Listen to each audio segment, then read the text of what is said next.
Isaías 53, no versículo 10, diz assim: todavia ao Senhor agradou esmagá-lo, fazendo-o sofrer, quando ele der a sua... Essa capinha aqui, eu acho que já deu tudo que tinha que dar. Pronto. Quando ele der a sua alma como oferta pelo pecado, verá a sua posteridade e prolongará os seus dias, e a vontade do Senhor prosperará nas suas mãos. Bom Deus, eu te peço que fale conosco, Pai, através das palavras e da revelação daquilo que Tu és em Cristo para nós como igreja. Eu te peço, Senhor, em nome de Jesus, que a gente possa sair daqui, ó Deus, encorajado a não fugir das lutas, a não se esconder das tribulações, mas que o Senhor tenha a capacidade de nos moldar como unidade, Pai. Eu te peço que a revelação da Tua palavra possa ser intensa para nós, que nós possamos, ó Deus, sair daqui encorajados, Senhor, a desfrutar de uma unidade verdadeira, não aquela de palavra de boca, aquela que se fala em púlpito ou de boca para fora, mas que a gente viva de fato uma unidade, Pai, a unidade do corpo de Cristo. Eu te peço isso, Senhor, em nome de Jesus, e que a igreja diga amém. Amém. Amém. Eu vou fazer só um resumão, porque o irmão Dilermano está aqui hoje presente, eu estou muito feliz por ele estar aqui, né? E aí eu quero ajudar ele, que algumas semanas ele não pôde estar, então a gente ajuda aqui, né? Pegar do comecinho. A gente está falando sobre purê de batatas, e a gente estava falando sobre que cada crente é como se fosse uma batata que foi escolhida por Deus. E quando a gente vai no mercado e a gente escolhe as batatas, a gente coloca as batatas no mesmo saco. Elas estão juntas, mas não estão unidas uma à outra. Você ainda consegue separar uma batata, consegue separar a maior da menor, da que está com calombinho. Você consegue separar as batatas ainda, mesmo dentro da sacola. Elas estão juntas, mas não estão unidas. Tem crente que está na igreja, no grupo de vida, no mesmo lugar, mas ainda não é unido um com o outro. Amém? E aí a gente chega em casa, o primeiro passo é lavar as batatas, né? Isso fala da palavra de Deus lavando, só que lava por fora, exteriormente, as palavras que foram dadas, as maldições que foram lançadas, tudo isso que está sobre nós é limpo, é lavado pela palavra. Mas tem coisa que não está por fora, tem coisa que está por dentro. Então depois que a gente lava, a gente começa a descascar a batata para ver se tem alguma ferida, se tem algum brocado, se essa batata serve para a gente fazer o purê, não é? Não é assim?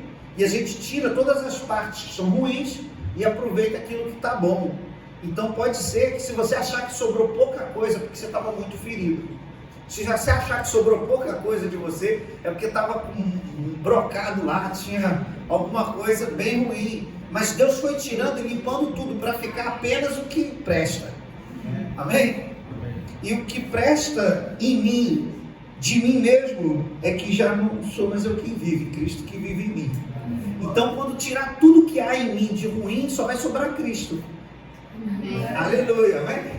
E aí ele continua, a gente continua, porque esse não é o fim, né? Você descasca as batatas, tem que colocar ela na mesma panela. E a panela simboliza o quê? O grupo de vida, o discipulado, o culto, né, dominical aqui, que a gente está todo reunido. Toda vez que a gente tem a capacidade de estar junto, reunido, a gente chama isso de panela. Amém? Não é isso? Quando a gente está aqui, ó, na mesma panela, fazendo panelinha, agora a igreja sabe que a gente precisa fazer panelinha, não é? Agora eu estou falando que não é uma panelinha que expulsa os que estão chegando, é aquele que faz com que todos os que cheguem nessa panela se tornem um com a gente. Deu para entender? É que não tem como separar essa pessoa mais da gente. O cara chegou na nossa igreja, eu costumo dizer que as portas de algumas igrejas ficam abertas nos fundos. As pessoas entram pela igreja e saem pelas portas dos fundos. A nossa igreja não tem porta dos fundos. Amém. Porque se a pessoa entrar na panela, ela vai cozinhar, Deus vai esmagar ela vai ser um só com a gente, não tem como sair, entendeu? Amém ou não amém?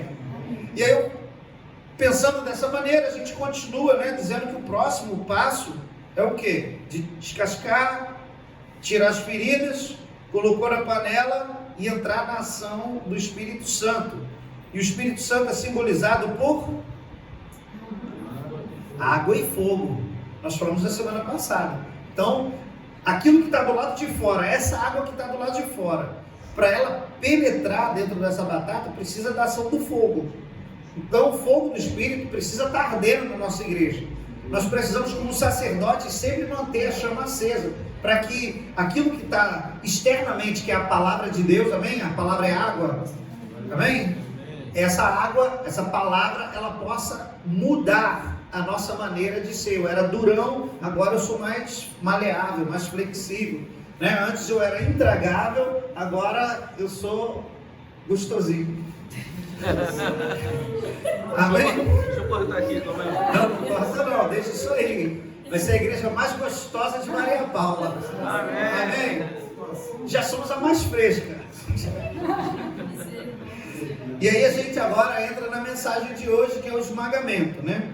O esmagamento é nos colocar debaixo, né, sob as pressões transformadoras de Deus. Deus às vezes permite que a gente passe por algumas situações que o objetivo de Deus não é a pressão em si, não é a dor em si, não é a tribulação em si, mas é o que acontece depois da tribulação, a transformação que vai acontecer depois. E aí, eu separei esse texto de Isaías justamente por isso, porque todavia, olha só, Isaías 53:10, todavia ao Senhor, quer dizer, o próprio Deus, se agradou em esmagá-lo, fazendo-o sofrer. Que Deus é esse? Eu botei até aqui embaixo, né? Que Deus é esse? Como poderia Deus se agradar em esmagar o seu próprio filho? O prazer de Deus não está naquele processo, mas está no resultado do processo. Deus não estava feliz porque Jesus estava sendo esmagado. Ele estava sendo feliz porque o meu e o seu pecado estava sendo aniquilado ali. As suas enfermidades estavam sendo aniquiladas naquele momento. As nossas maldições e todas as dores, as nossas preocupações, as nossas ansiedades, as nossas tribulações, todas as guerras mentais, porque Ele é o príncipe da paz, amém? Toda a depressão, todo o sentimento de morte, tudo isso estava em Cristo. Ele recebeu nele tudo isso, por sobre ele. E eu acho interessante de falar isso, porque quando Jesus sofreu, quando ele foi esmagado na cruz, assim como essa batata está sendo esmagada para fazer o purê, ele sofreu, foi quebrantado e misturado com a humanidade, para que por meio dele nós pudéssemos ser feitos um só corpo. Não foi esse o primeiro texto que a gente leu de João 17? Volta lá, se você puder, Léo. O primeiro slide, segundo slide, se eu não me engano. Isso, é o segundo. João 17, versos 20 e 21. Olha só o que Jesus está falando na oração sacerdotal. Jesus, ele está naquele... É o segundo slide mesmo. Lá tem... Isso. Diz assim, olha, Jesus, ele estava para morrer aqui. Esse texto os momentos finais de Jesus ainda vivo como homem, e ele está passando por essa tribulação, e ele faz uma oração: não peço somente por estes, e está falando dos apóstolos, né, os 12 discípulos, mas também pela igreja de Nova Vida e Maria Paula, que vier a crer em mim, por meio da palavra que eles falarem. Amém? Eu estou falando estou orando não só por eles, mas por aqueles que vierem a crer em mim, a fim de que todos sejam um. De que maneira? Como eu estou para ser esmagado, e como tu, ó Pai, está em mim, eles também estejam em nós. Essa igreja vai se tornar uma com Deus através do sacrifício de Jesus. Jesus se tornou purê de batata, corpo de Cristo comigo e contigo, através do sofrimento, do esmagamento na cruz. E através dessas dores, desse esmagamento, dessa identificação uns com os outros, é que nós, como igreja, vamos nos tornar um. Amém? Você crê dessa maneira? Amém. Podemos ver que a palavra de Deus é coerente com a mensagem que está sendo pregada? Amém. Então eu posso ir um pouquinho mais além. Porque quando a gente começa a experimentar as dores como intercessores, é que a gente começa a virar purê de batata. Pastor, eu preciso que você me explique isso aí, porque intercessão não tem muito a ver não. Vamos lá. Eu não consegui fazer um slide para isso, para ilustrar. Mas quem é bom de matemática vai saber do que eu estou falando.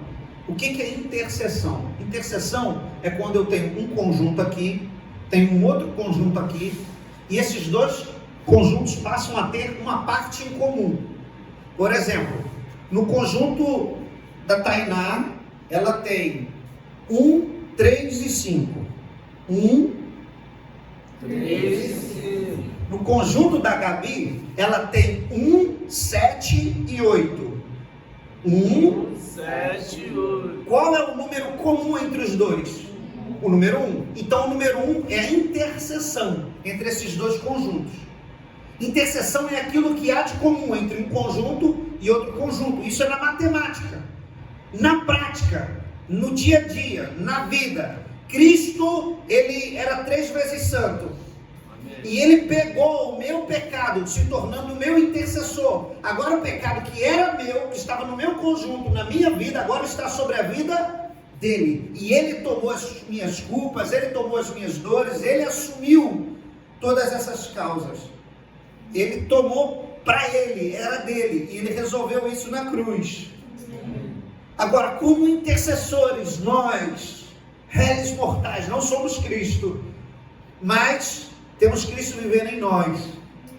Qual é a minha parte de intercessão? É eu assumir a dor do meu amigo e fazer da batalha dele a minha. Nós temos visto cada vez mais as pessoas sendo estimuladas a viver uma independência um dos outros. Não conte com ninguém, ninguém vai te ajudar. E eu vejo isso, as pessoas falando na internet, os coaches, você é por você mesmo, ninguém vai te ajudar, e você não pode ter ninguém por você, você é sozinho, e não sei o que. Quando na verdade a igreja é um corpo só, e todos nós nos ajudar uns aos outros. Não haverá necessitados na nova vida de Maria Paula, porque nós teremos tudo em comum. Não pode ter ninguém necessitado, porque se eu tiver um grão de arroz que seja, eu corto ele no meio para a gente compartilhar. Porque a sua dor é a minha dor. Não tem como a gente ser corpo de Cristo, se tornar um só purê, se você estiver sofrendo e eu não. Eu costumo brincar com algumas coisas sérias, eu vou até afastar um pouquinho esse móvel aqui, porque ele tem a característica que eu preciso, que é quina. Esse daqui é bem levinho, talvez se eu desse um chute nele, eu boto aqui. Se eu desse um chute nele numa noite fria lá em casa, ele saísse tipo andando, né? Mas geralmente os móveis da gente é um pouquinho mais pesado, né? Você já teve uma noite fria, escura, um móvel com uma quina dura pelo caminho? E aí você vem distraído e tá com o dedinho, sempre o dedinho. Sempre. Tá! Não é assim? E aí você abaixa o corpo inteirinho. A dor foi aonde? Mas mobilizou o corpo inteiro por causa da dor do dedinho. Você está entendendo o que eu estou falando? O corpo inteiro para. Parece que a dor do dedinho vem subindo pela perna. Você sente assim, Não é assim? Agora você imagina se a Tainá estivesse passando fome, ela com dor, clamando a Deus. Quem é a resposta de oração? Sou eu. Nós precisamos ser a resposta da oração. Ontem eu estava ouvindo o João Paulo contando testemunho. Ele falou que estava no trabalho dele, e ele viu um colega de trabalho com a feição um pouco entristecida. Ele começou a cantar um louvor para essa pessoa. E aí essa pessoa chegou para ele e disse assim: olha, você não sabe o que você fez, mas você foi a resposta de uma oração que eu fiz a Deus no meu secreto ontem. Nós temos a percepção de que a aflição do outro é a minha aflição, e Deus permite que a gente seja esmagado para que a gente possa ver a aflição do outro. A gente não consegue demonstrar, talvez, a plenitude do nosso amor, a não ser que essa pessoa esteja passando por uma tribulação. Você percebe que eu acho uma demonstração extraordinária de amor, pai e mãe. Porque o filho, ele não faz nada para ser amado. O que o filho faz para ser amado? Existe. Não é? Só dá despesa. Não é? Só despesa. É um custo terrível, com fralda e comida e roupinha e... Tá entendendo? Quantas coisas. E eles não fazem nada para merecer isso. Não trabalham, não ajudam. Às vezes dá trabalho pra gente, né? Cansa a gente só dá, só faz, só se entrega. E é esse tipo de amor que a igreja precisa ter, um amor doador. Não é amor interesseiro. Porque se eu ajudar a Gabi, porque a Gabi é rica, que a conta bancária dela está transbordando, eu sei que ela tem a capacidade de me retribuir o bem que eu estou fazendo. Mas se eu fizer por alguém que não tem a capacidade de retribuir, é esse tipo de amor do tipo de Deus. Porque eu jamais teria como retribuir o amor que Deus tem por mim. Eu não tenho como pagar o preço de sangue que Jesus pagou por mim mesmo. Ah, pastor, mas eu não pedi por isso. Glória a Deus que você não pediu. Porque isso foi de graça. Então só aquele que quer recebe. Só aquele que crê desfruta. Só aquele que busca da parte de Deus recebe. Agora, quando a gente está sendo esmagado, a gente não quer. Quando os processos de Deus, quando aquele garfão de Deus vem para esmagar a batata, a gente fica se perguntando, por que Deus? Por quê? Eu não sei se você já fez essa pergunta, mas Jesus, ele também não queria passar. Pode passar mais um, William. Jesus, ele não queria passar pela cruz. Vocês conhecem, né, o texto lá, que Jesus está no Getsêmani, e ele chama 2 discípulos para estar orando junto com ele, e a Bíblia diz que ele ora tão intensamente que ele chora e transpira como sangue. Meu Deus! E dessa oração de desespero, Jesus fala assim, Pai, se for possível, tem algum jeito, tem alguma maneira, Pai, se for possível, eu não quero ter que passar por isso. Afasta de mim esse cálice, essa dor. Eu não quero ter que ir para a cruz. Tem uma outra maneira? Mas contudo, o que tem de crente que foge da raia na hora da aflição, porque não tem ninguém do lado? E Jesus, ele volta para ver aquelas pessoas que estavam do lado dele, o purê de batata dele, os caras estavam dormindo. Ele fala, gente, acorda, acorda, vigia e ora, para vocês não entrarem em tentação. E Jesus está ali naquela angústia, aflição, e ele volta para orar novamente. Ah, Senhor, a cruz não, a cruz não. E quando ele volta para os discípulos, o que eles estão fazendo? Olha para a pessoa que está do seu lado e fala assim, na hora da minha dor, meu irmão, dorme não. Dorme não. Logo na minha vez.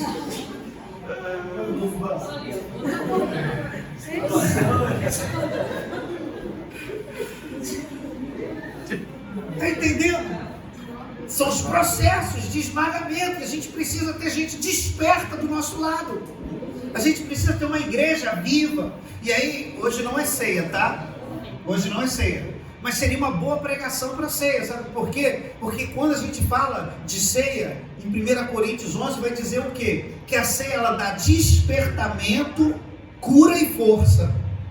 Tudo aquilo que a gente precisa para ser purê de batata, para olhar para a tribulação do nosso Jesus, do nosso Jesus, do nosso Jesus. Amém? Amém. Nós somos o corpo de Cristo, amém, do nosso Jesus. Olha para quem está do seu lado e fala assim, eu quero olhar a sua tribulação e orar por você. Desperta.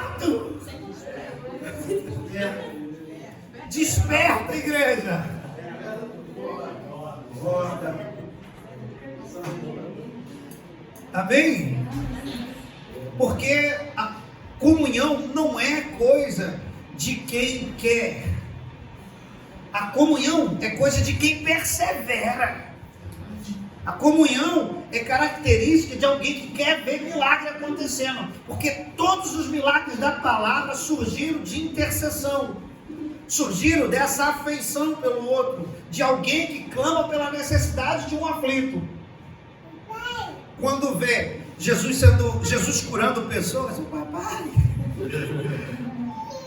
Quando Jesus cura uma pessoa, Jesus está se colocando como intercessor no lugar da dor daquela pessoa. Então Jesus manifesta um milagre. Todos os milagres que são manifestos na palavra, anota isso se você gosta de palavras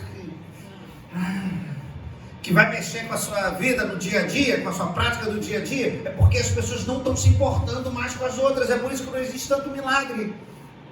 As pessoas falam assim, aconteceu muito milagre nos tempos de Jesus, porque as pessoas se importavam mais com as outras. Hoje em dia você vai ver um mendigo na rua, tem gente que faz assim, ó, e passa direto, não se comove. E eu vi essa semana, que fique registrado aqui, ó, para quem vê depois, uma cachorra vira-lata da rua, teve 10 filhotinhos. Só que ela foi muito maltratada, as pessoas batiam nela, e aí ela é arisca, e ela não deixa ninguém chegar perto dela. Mas pouco antes dela dar à luz aos 10 filhotinhos, Letícia começou a dar comida a ela. Aí ela passou a ir lá para casa, e ficava na cozinha lá de casa. Toda vez que a gente ia fazer comida, ela ficava olhando. A gente já começou a dar comida na boquinha dela. Então a gente já dava carinho, já mexia com ela. Quando ela deu a luz, os vizinhos foram lá para ver um buraco onde ela tinha cavado, né? Debaixo da bananeira. Ela cavou um buraco e estava lá, enterrou os filhotinhos dela lá, escondido. Quando qualquer vizinho chegava, ela fazia o quê? Mas quando Letícia foi, ela foi e balançou o rabinho. Tal. E aí a gente foi, pegou aquela cachorrinha, né? Dos 10 filhotes, 2 morreram. Eu acho que foi a própria cachorra que esmagou eles com o corpo, né?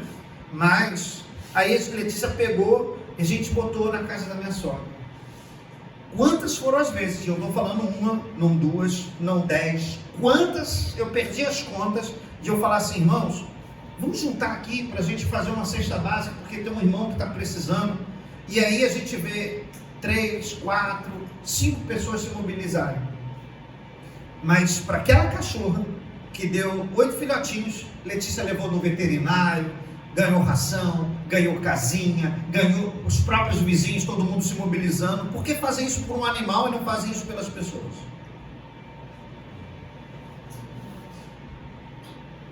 Nós estamos entrando numa inversão total de valores, onde um animal tem mais valor do que um ser humano. E como igreja, nós não podemos deixar isso passar despercebido e que isso fique registrado. Ame mais as pessoas do que os animais.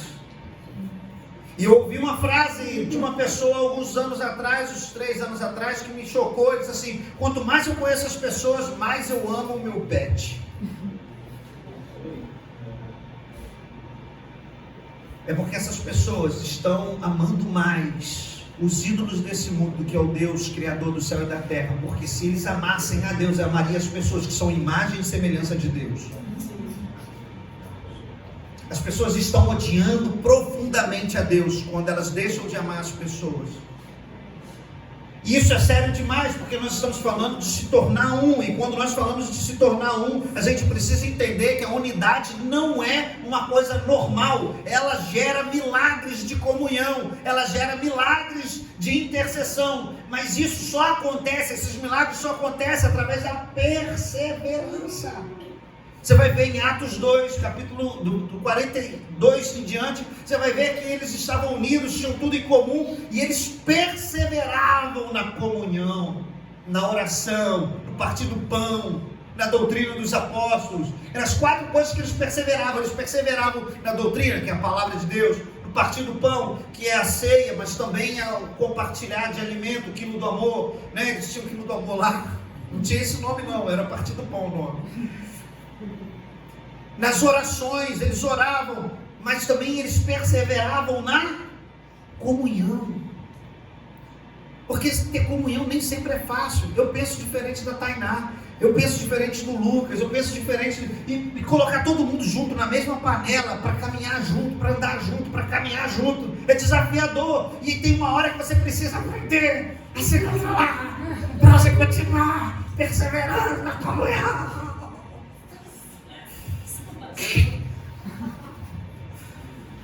Mentira ou verdade? A gente não persevera no nosso casamento para manter ele?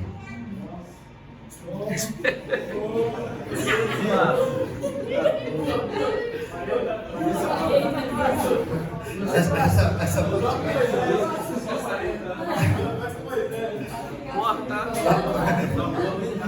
a gente não persevera.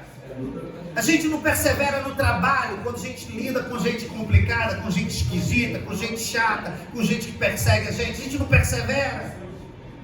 É porque no trabalho a gente tem a impressão de que vai ter algum lucro no final do mês. É porque no casamento a gente acha que vai ter algum lucro no final do dia.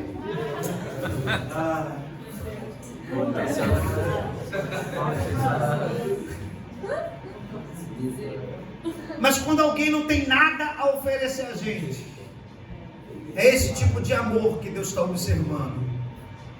Um amor que nunca falha, nunca muda, continua. Você está entendendo? Não tem o que eu faça que faz Deus me amar mais, mas também não tem o que eu faça que impede Deus de me amar. Deus vai continuar amando. E essa perseverança é que determina o nível de milagres que a gente está disposto a viver.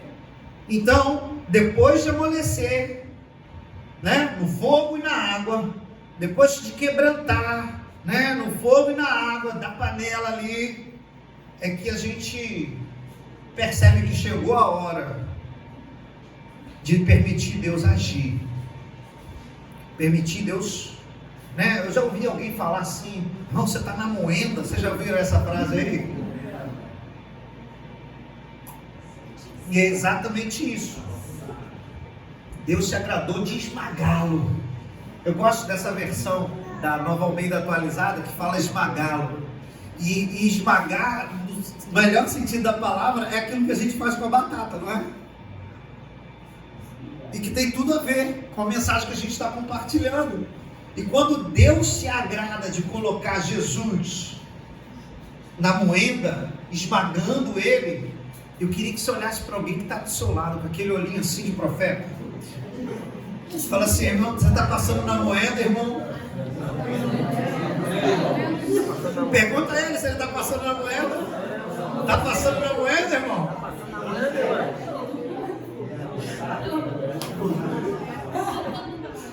Meu Jefferson teve na moeda aí, né?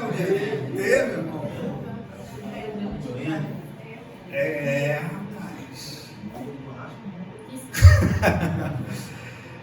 É uma coisa terrível, porque a gente prefere ouvir pregadores e pastores dizendo assim: não, você vai ser uma bênção, sua vida vai ser uma maravilha, só mar de rosas, Deus só vitória, e Deus tem isso para você, Deus tem aquilo para você. Rapaz, eu fico me perguntando onde estavam esses profetas quando José foi vendido pelos irmãos. Onde é que estavam esses profetas quando ele chegou na casa de Potifar? Onde é que estavam esses profetas quando ele foi preso por causa de uma mentira? De uma mulher doida. Diga-se de passagem. Não é? Vocês conhecem a história, não conhecem? Olhou para José.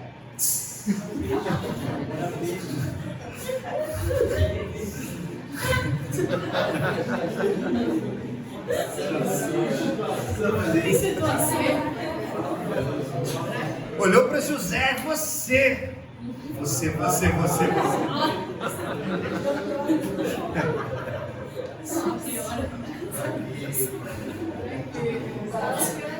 Onde é que estavam esses caras? Onde é que estavam? Porque quando a gente passa por luta, por tribulação, cara, não tem profeta que tire você da luta sem que ele próprio entre no vento. Porque quando Deus está provando você, quem quer te tirar da luta, entra na luta junto contigo. Isso não tem a ver com quão Deus é ruim, porque Deus é bom. Agora, Ele quer extrair de mim o que eu tenho de melhor. Só que muitas pessoas não querem passar pela luta, não querem passar pela tormenta, pela tribulação, pela luta. As pessoas não querem, simplesmente. E está tudo bem, vá para o inferno. Eu não tenho a capacidade de levar ninguém para o céu comigo. Se você não creu, se você não ouviu a palavra de Deus, não se arrependeu dos seus pecados, querido, eu preciso que você entenda que essa dor não é o fim. Ela é um meio de nos tornar algo que Deus quer fazer da gente. Algo melhor do que eu sou agora. Ela não é o fim das coisas. Ela é um processo, ela é um interim. É aquilo que está acontecendo para que eu me torne. Eu gosto sempre de brincar com andar de bicicleta. Alguém que caiu já para aprender a andar de bicicleta? Eu já contei que caí no muro chapiscado, aprendendo a andar de bicicleta. Meu pai segurava no cilinho e fazia eu andar de bicicleta. Empurra e tal, não sei o quê. Eu não sei se o Léo lembra quando a gente morava ali na RJ 104 ali. Foi ele também? E aí naquela casa, inclusive o Léo morava na mesma casa, a gente morava as duas famílias juntas. E aí tinha no cantinho do quintal uma vala no cantinho do quintal. E aí o muro chapiscado e a vala. E eu fui descer uma rampa que tinha sido a garagem de bicicleta. Fui no muro com chapisco e depois caí na vala. Pá! Serviço completo. Agora você pergunta se eu aprendi a andar de bicicleta. Aprendi. Precisei cair algumas vezes, mas isso me deu a habilidade de andar longe das valas, de andar longe dos muros do chapisco. Porque a gente não tem esse cuidado até que a gente passe por uma dor. A gente não tem esse cuidado até que a gente sofra alguma coisa. E eu estava falando isso esses dias com um jovem. O jovem tem muito hormônio. Não é demônio não, tá, gente? É hormônio. Não é vontade de se amar. Não é? Um desejo, um calor. Eu posso. E eu estava falando com esse rapaz, eu estava falando com ele, meu irmão, você prefere machucar onde outras pessoas já se machucaram? Você não precisa cair onde eu caí, onde fulano caiu, onde Beltrano caiu. Você pode evitar se machucar.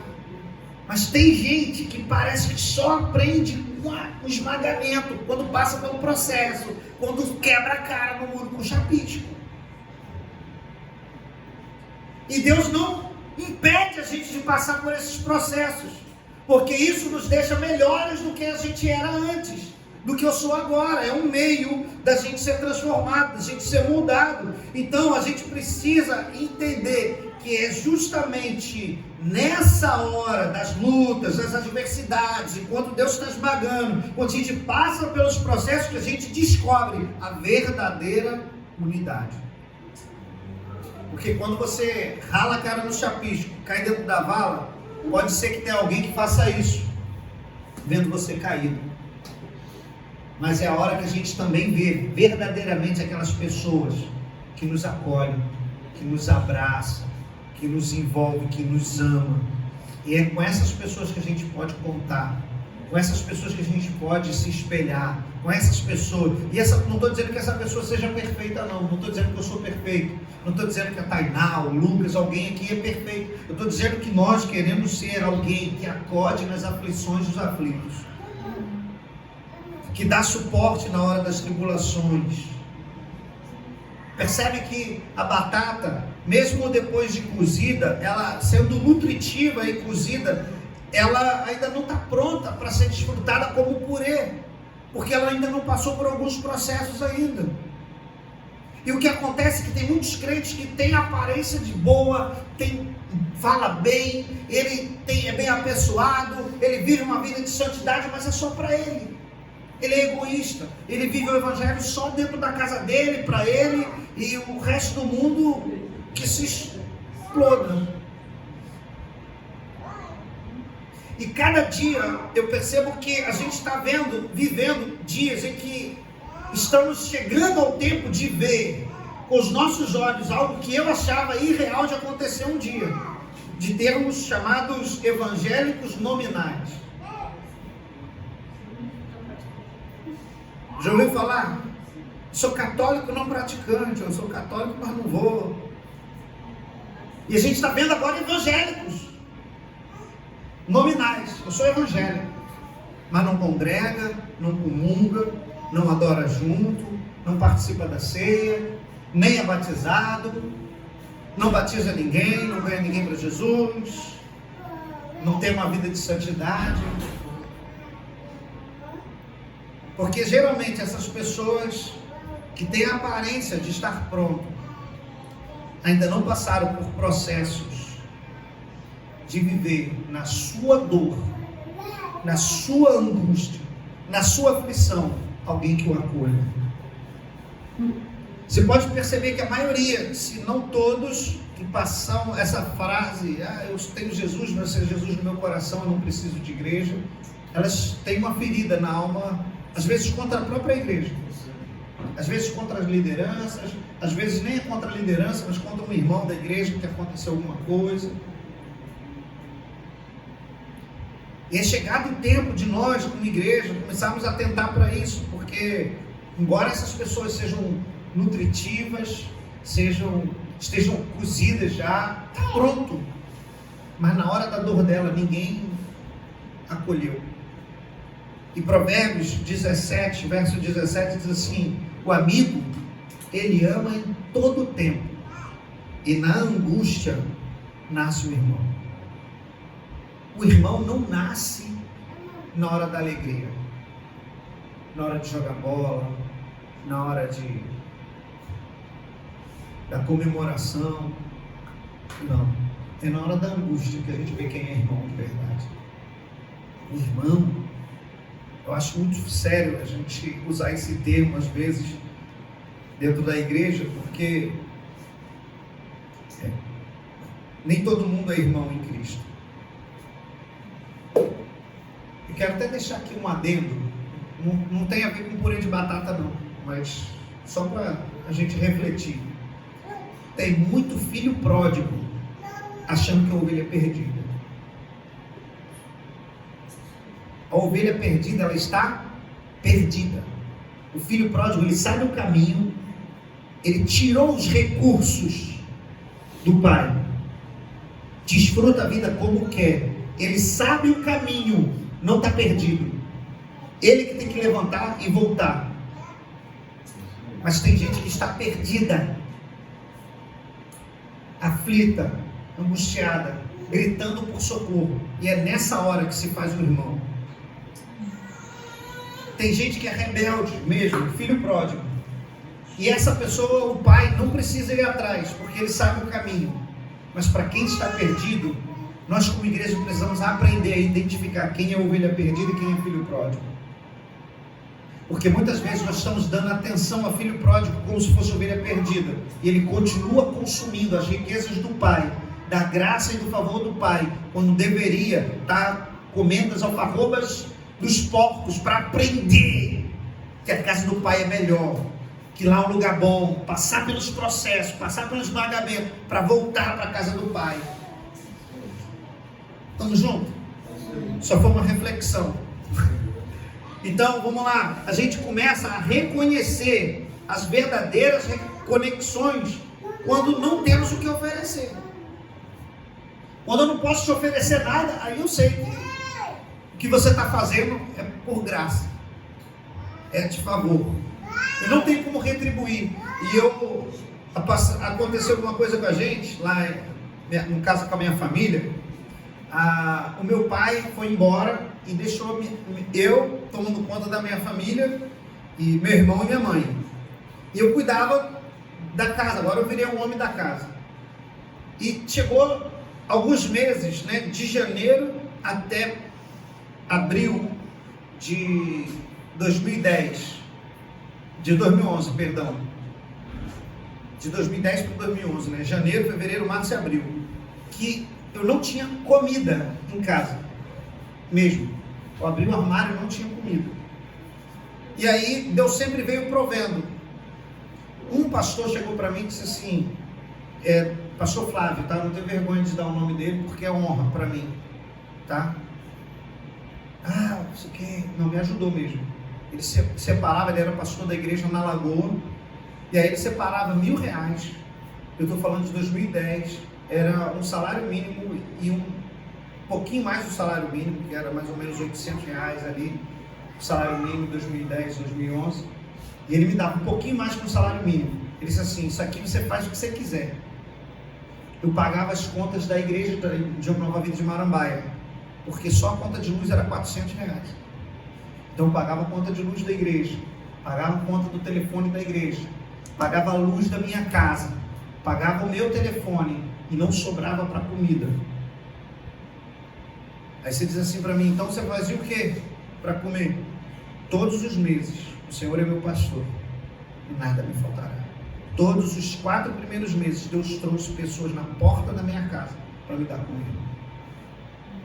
Todas as vezes. Em janeiro eu chorei com minha mãe, né? A gente chegou, ajoelhou na sala e chorando para Deus. Não, Deus, o que vai ser? Não temos nada, muito bem. No segundo mês a gente ajoelhou para orar sem chorar. No terceiro mês a gente já não ficou de quebrantado de joelhos e tal. A gente estava confiando em Deus, que Deus ia fazer, e a gente orou. No mês de abril foi muito engraçado, que eu abri o armário, quando eu vi que não tinha nada para comer, só tinha sal e óleo. Eu olhei para minha mãe e comecei a rir. Falei assim, mãe, é hoje que o milagre acontece. E de fato, umas 2 horas depois que eu comecei a rir com minha mãe ali, falando que Deus ia prover, Deus trouxe alguém para trazer alimento para a gente. Então assim, a gente aprende muitas coisas no processo de esmagamento. Porque o pastor Flávio sabia que eu não tinha nada para oferecer ele de volta. Não tinha nada o que oferecer de volta. Tanto que eu não paguei esse dinheiro até hoje. Espero em Deus que as coisas melhorem e eu tenha a capacidade um dia de retribuir financeiramente. Já retribuí para ele de outras maneiras, né? Pregando lá, ajudando com a igreja lá em Miguel Pereira. Gente, foi uma doideira isso. Porque a igreja de Miguel Pereira, o pastor saiu e era filha da igreja dele, tipo aqui em Maria Paula, que é filha de Marambaia. E aí, imagina que o pastor de Maria Paula sai. Aí o pastor de Marambaia fica meio doido, né? Então eu pude servir ele nessa... E é longe Miguel Pereira, né? Não é perto. Então, de alguma maneira, ninguém sabe aqui onde é Miguel Pereira, né? Passa, vai Japeri, sobe a serra. É longe pra caramba. Eu ia de 15 em 15 dias, dia de domingo, que deveria estar na minha igreja pastoreando. Eu saía, ia lá para Miguel Pereira, para servir em amor. Então, a gente precisa começar a servir as pessoas que não têm nada para oferecer. E aí, uma vez, não sei se alguém estava falando aqui, eu falei assim, gente, a gente está dando o quilo do amor para o baiano, mas não é porque ele tem algo a oferecer para a gente, é porque a gente é bom. Não é porque a gente tem sobrando, não tem. Muitas vezes, quando falta daqui de Maria Paula, a gente até pega lá de Marambaia. Mas não tem a ver com quão bom ele é, o baiano é, ou ele tem a capacidade de retribuir. É o quanto nós, como igreja, somos bons para aqueles que não têm a capacidade de retribuir. Foi? Deu para entender? Sim. Deus nos transforma no esmagamento, né? Tirando o nosso orgulho, individualismo, dureza de coração, para nos tornar um só. Assim não temos mais eu e passamos a viver como nós, um corpo, um purê. Quando as pessoas começarem a se unir nesse nível, E aí eu estou falando com as pessoas porque eu acredito que a gente está no caminho de unidade ainda, amém? Estamos nos tornando mais próximos cada vez mais, estamos cada vez mais nos ajudando uns aos outros, conhecendo as dores uns dos outros, porque eu não tenho como servir você se você não tiver com casca ainda, né? Pegou ainda? Por que é um processo? Se você estiver mascarado dizendo que está tudo bem, eu não vou conhecer a sua dor, eu não tenho como ser um contigo, te servir, entendeu? Você precisa ser verdadeiro. Então a gente precisa entender que para a gente ser, Deus que transforma. É Deus que escolheu a gente para estar aqui. Foi Deus que descascou a gente. Foi Deus que lavou a gente. Foi Deus que colocou a gente nessa panela da nova vida de Maria Paula. Foi Deus que colocou o fogo do Espírito sobre nós, e a água. Foi Deus, e é Deus que está permitindo a gente ser esmagado. Então toda a obra é dele. E aquele que começou a boa obra é fiel para cumprir. Eu quero continuar ainda falando que nós não estamos competindo. Porque a impressão que dá é que algumas igrejas estão competindo umas com as outras. Porque a nossa igreja é melhor, porque a nossa igreja tem isso, que a nossa igreja tem aquilo. Nós não estamos competindo, nós somos um com a VVN, nós somos um com essa Assembleia de Deus que tem aqui do lado, nós somos um com a Igreja Batista que tem aqui nessa reta aqui, nós somos um com essas igrejas. Nós não estamos competindo, somos um corpo, nós estamos nos ajudando, não como que chama? Concorrente. Não é concorrência. Se a gente ganhar almas para Jesus e elas forem para a Assembleia, glória a Deus, está no corpo de Cristo. Forem para a VVN, amém, glória a Deus, está no corpo de Cristo. Eu gostaria que ficasse aqui com a gente. Mas se está no corpo de Cristo, glória a Deus. Tem muito pastor que eu já vi, né? Que se o cara vai sair da igreja dele, até amaldiçoa. Vocês já viram um negócio desse? Não, né? Mas eu já vi. E teve um cara lá em Marambaia que ele me pentelhou. Mas sabe aquela pessoa que queria tirar você do sério, que provocou de todo jeito. Mas que o João até sabe o que eu estou falando. Bora lá perto dele. Aí, cara, me instigou. Teve um dia que eu achei que ia transbordar algo de mim que não era meu. Sabe, de tanta coisa, me chamava de ladrão e tal, aquela coisa toda. Aí ele foi fazer um gabinete para tentar extrair de mim o meu pior. Porque ele disse que ia sair da igreja. Ele achou que ia tirar de mim o meu pior. E o que eu fiz? Abençoei. Ele falou assim, você está me abençoando? Eu falei assim, estou, na minha boca só tem bênção. Só tem vida. Ele falou assim, eu pensei que você ia me amaldiçoar. Eu falei assim, não, mas eu quero que você seja uma semente, cresça lá, que você frutifique lá, que você seja uma bênção lá. Uma flecha que é lançada, eu profetizo que você vai acertar o alvo lá. Aqui não deu certo. Mas lá eu acredito que você vai ser bênção. Você está entendendo? Vai em paz, que Deus abençoe. Mas ele ficou naquela expectativa porque ele sabia o que tinha feito, ele sabia como ele tinha agido, ele sabia. Então ele achava que humanamente era muito difícil alguém não praguejar ele. Dizia, sai capeta!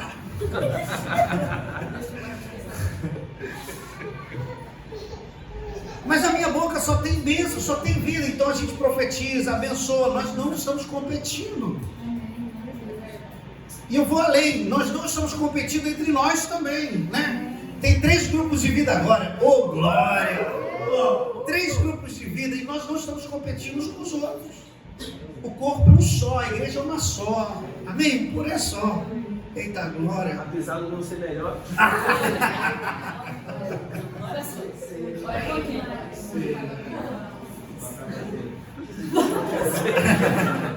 Eu vou falar sobre isso na semana que vem, sobre a batata azeda. Você sabia que se uma batata azedar, azeda o porém inteiro? Só para... Se a mensagem... Spoiler da semana que vem. Então, você sabe quando é que nasce a igreja de Cristo? Quando Cristo é crucificado. Então, a igreja nasce do sofrimento de Cristo. O corpo de Cristo só existe porque Cristo foi esmagado. E pode ser que a sua melhor amizade, o seu melhor discípulo, o seu melhor, aquela pessoa que você está ganhando para Jesus, vai surgir, vai nascer, vai vir à tona no momento de dor, no momento de aflição, no momento de angústia. Nessa momento que Deus está esmagando, é que vai surgir algo maravilhoso nos relacionamentos. Foi assim que Deus gerou, através do sofrimento de Cristo, a igreja, a unidade dos discípulos e apóstolos, os caras que não se colocavam diante da morte louvando a Jesus.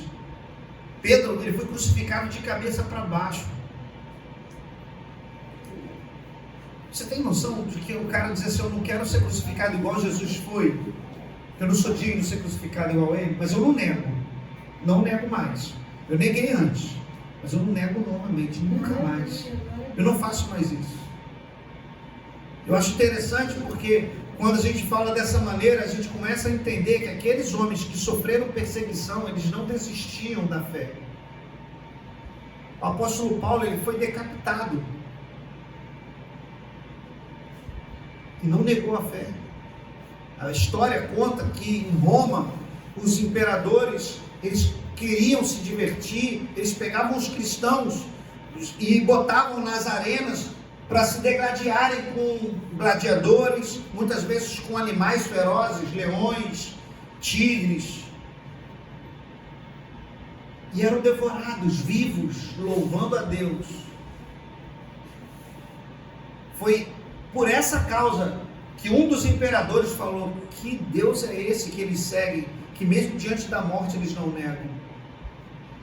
Que Deus é esse? O que eles experimentaram? O que eles viram? O que eles experimentaram que impede eles de negar? Cara, é fácil, só negar que você não entra no Coliseu.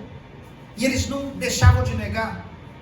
Eu estava vendo um vídeo ontem, que um pastor amigo meu me mandou, das esposas dos missionários no Egito. Os maridos morreram e só ficou um bando de mulher com as crianças. Um monte, tinha umas 50 no vídeo. Tudo esposa, porque matavam os homens, porque os homens trazem sustento para casa, agora elas iam passar fome. E elas chorando e agradecendo a Deus, porque o marido não negou a Jesus. Falou: Senhor, eu dou graças a Deus, porque meu marido morreu, mas ele não negou Jesus. Como a gente tinha dito que seria fiel ao Senhor até o fim, ele foi fiel até o fim. E aquelas mulheres, ao invés de ficarem enlutadas e em dor, elas tinham alegria por não ter negado ao Senhor. E sabe o que começou a acontecer? Um purê de batata entre elas, porque agora elas se ajudavam umas às outras, elas se apoiavam umas às outras. Quando alguém conseguia algum pão, elas traziam para o corpo e traziam para todo mundo comer junto, para ninguém morrer de fome. Uma unidade tão extraordinária que Deus estava gerando no meio daquele esmagamento. E hoje a gente vive um evangelho tão simples, tão fácil. A nossa maior luta é contra o edredom no domingo de manhã.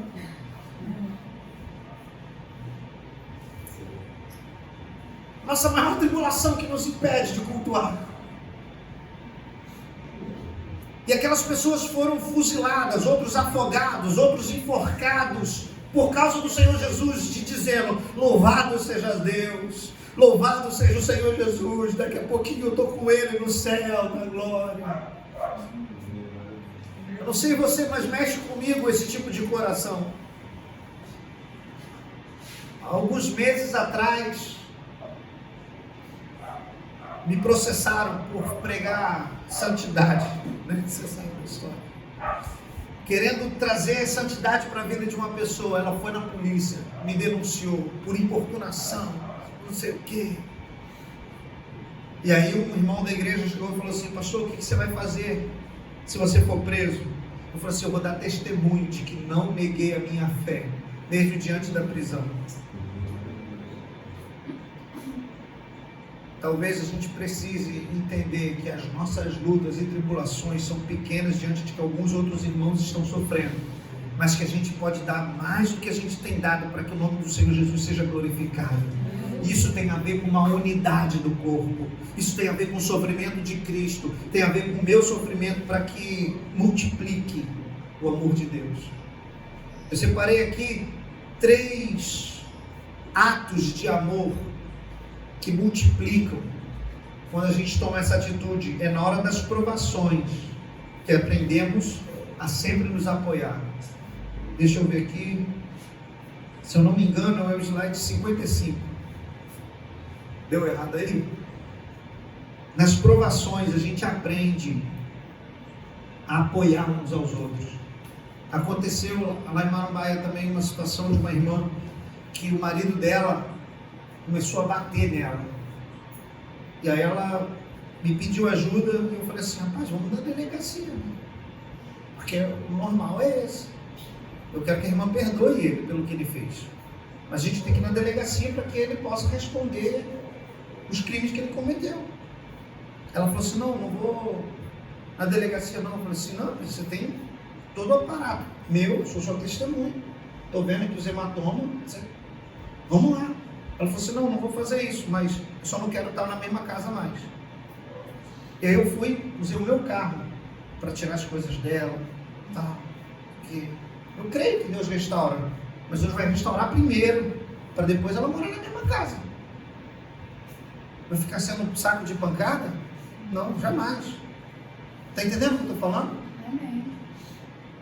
Apoiei, amei, cuidei, compramos móveis para a casa dela e tal, tudo mais.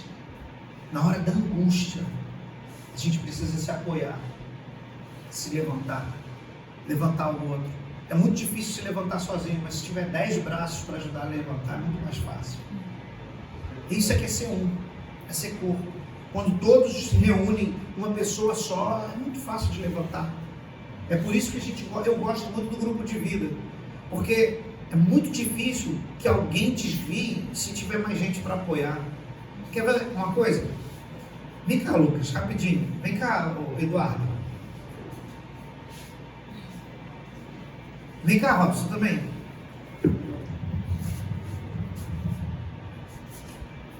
Vem cá, Marcão. Acho que o Marcão também. Bota o braço aqui. Tu me aguenta, cara? Aqui do lado de cá, Marcos, do lado de cá. Vamos supor que esse aqui é um grupo de vida, amém? E aí eu sou um crente meio boca. Um crente que está meio fraco na fé.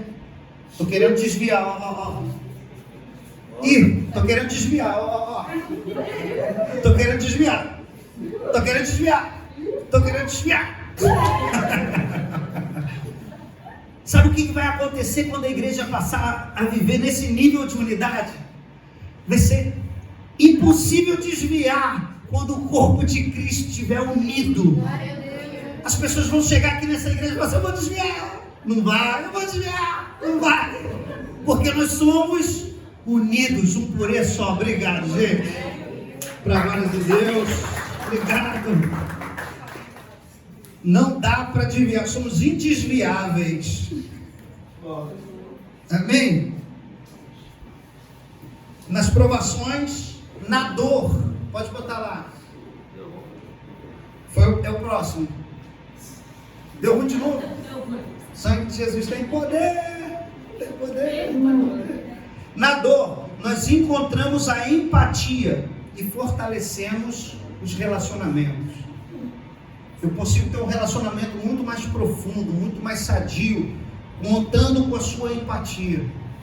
Porque tem lugares que parece que você está sendo olhado como alguém que é inferior, como alguém que é menor. Meu irmão, quando você passa pelo processo de esmagamento, não tem batata maior, não tem batata menor. É um purê só, é uma coisa só. Depois que passa pelo esmagamento, não tem mais fiel, menos fiel.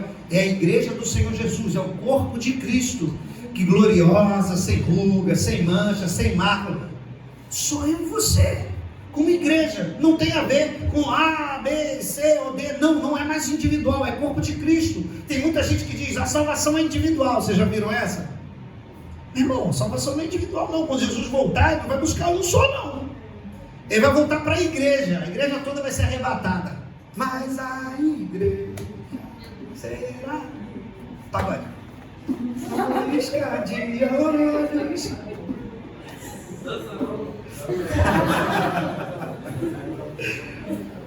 Então, nas provações, nós aprendemos a sempre apoiar um ao outro. Na dor, a gente encontra a empatia e fortalece o relacionamento. E no quebrantamento, que é quando a gente está quebrado, né? Nós somos moldados à imagem de Cristo e nos tornamos mais parecidos com Ele. Quando a gente é quebrantado, quando a gente é esmagado, a gente fica parecendo mais com Jesus. Né? A Bíblia diz que a palavra de Deus fala que Jesus sabia o que era padecer. Que você e eu aprenda a padecer, porque no mundo tereis, mas tenha. Olha para a pessoa que está do seu lado e fala assim: fica animado, meu irmão. Fica animado, fica animado. A aflição não é para sempre. Eu só vou fazer um último spoiler, né? Que a semana que vem eu encerro essa mensagem, essa série de purê de batata. Bota só o primeiro slide lá temperando, né? Temperando o purê. Olha lá, o toque final de Deus para a unidade ficar mais apetitosa. Ah, delícia. Tá pronto para isso? A gente podia fazer um purê semana que vem, né? Purê mesmo, de batata. A gente podia fazer, né? Então, hoje a gente encerra assim. Semana que vem a gente vai falar sobre temperar, né? Nós somos a sal da terra, né? O leite é a palavra de Deus, a manteiga é óleo, a unção. Vai ficar gostoso, a mensagem é boa, tá? Eu estou preparando, já tem algumas coisas ali, mas já tá bom. Deus é bom. Vamos orar? Tem 10 minutos para fazer o céu descer aqui nesse lugar.